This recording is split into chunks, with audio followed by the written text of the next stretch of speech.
Salut les amis, nous allons voir la rotation de la plaque africaine. Donc la plaque tectonique africaine, c'est ça là. C'est-à-dire qu'elle est séparée par des failles. Donc ici, cette faille, c'est ce qu'on appelle le rift atlantique. Il a tendance à s'écarter. Et cette plaque a tendance à basculer sur le côté, c'est-à-dire dans une rotation horaire, dans ce sens-là en fait. C'est-à-dire que cette partie ici va descendre vers cette partie ici. Alors, vous voyez qu'ici, il y a un petit dent, ce qu'on appelle la dent syrienne ou le verrou syrien, qui empêche toute la plaque africaine de descendre. Et ça veut dire que cette partie-là, ici, est soumise à un cisaillement. Donc si je vais en détail, nous avons la Turquie, Israël et le canal de Suez ici. Et on peut penser que sous la pression, cette dent va se déchirer, c'est-à-dire se découper ici, en prolongement de la faille pour rejoindre cette faille-là. Ce qui explique que la partie au-dessus, qui est attachée à l'Europe, elle est gardée vers le haut, elle est comme tirée vers le haut, et la partie ici qui descend à cause de la descente de la dent est tirée vers le bas. Si vous voulez, en Anatolie par exemple, et en fait il y a un déchirement. C'est comme si on tire sur un papier qui a tendance à se déchirer ici, là, parce qu'il est soumis à deux contraintes différentes. Et si on regarde autrement, c'est cette dent tirant vers là, cette partie est en dépression, et cette partie, toute la partie qui est en dessous de cette faille, est en surpression.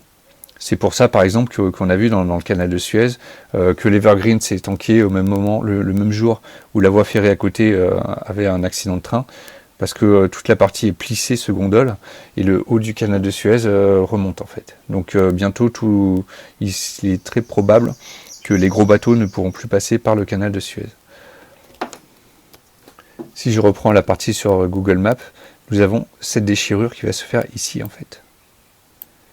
Qui va se faire en passant à l'ouest de la Turquie et par le canal de Suez. Et donc ensuite toute la plaque africaine pourra coulisser sans problème. Donc ici nous avons vu que nous avons des problèmes de surpression. Surpression qui est tout en dessous de cette faille, c'est pour ça que sur les côtes israéliennes, nous avons des pressions qu'il faut remonter le gaz et les nappes pétrolières, et nous avons une mini marée noire qui est en Israël et que personne n'a pu expliquer. En fait, ce pétrole, il vient du sous-sol, en fait, à cause de toute cette région qui est en surpression, et dont on voit les effets dans le Caire. Et ici, nous avons une dépression. Or, qu'est-ce qu'on a vu récemment? On a vu les sinkholes qui apparaissent ici.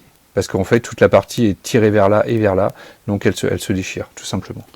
Ce déchirement provoque tous ces sinkholes, donc c'est-à-dire des grosses dépressions. Toute la terre s'étant cassée la gueule en dessous. Alors, on nous explique que c'est des dolines, mais non, ce n'est pas des dolines. Pourquoi? Une doline, c'est ça, c'est une grotte souterraine qui, par effondrement successif, va remonter jusqu'à la surface. Donc vous voyez bien, au moment où ça remonte à la surface, que les bords ne sont pas bien nets. Ce qui est normal, c'est qu'on observe dans les grottes. Alors là, on voit bien que ce n'est pas le cas. Les bords sont parfaitement nets, en fait. Donc il faut savoir que ce phénomène il s'est amplifié cette année avec la mise sous pression de la région. Enfin, dépression dans le cas de la Turquie. Par exemple, on a 2 fois plus de trous que l'année dernière, qu'en 2020, c'est-à-dire qu'on a 600 trous. L'année dernière, il y en avait 300, et évidemment, ce genre de phénomène était quasiment inconnu avant les années 2000. Et on avait uniquement des dolines. C'est 2 ou 3 fois par siècle, il y avait un plafond de grotte dans le monde qui s'effondrait, et puis voilà. Ou alors on avait des mines souterraines creusées par l'homme, mais là on voit bien que vu la taille, ce n'est pas un couloir de mine qui a été creusé. Un couloir de mine, il aurait été là et ça aurait fait un tout petit trou. Là on voit que c'est beaucoup trop gros.